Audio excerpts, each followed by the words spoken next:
ဒုက္ခရောက်မှကိုသိရတယ်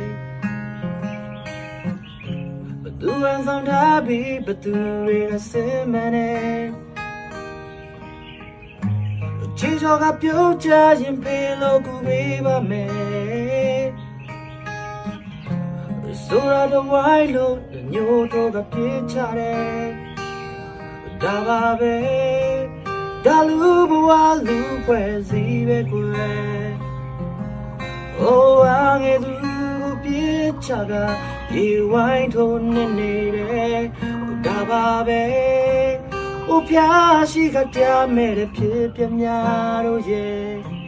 ကြုံလာရစမကူပေးတဲ့လက်စုံဖျားပေးလိုက်တာပဲကျေးဇူးပဲမြဲမြဲတမ်းရှိနေပါမြဲမြဲတမ်းကိုနာမှာ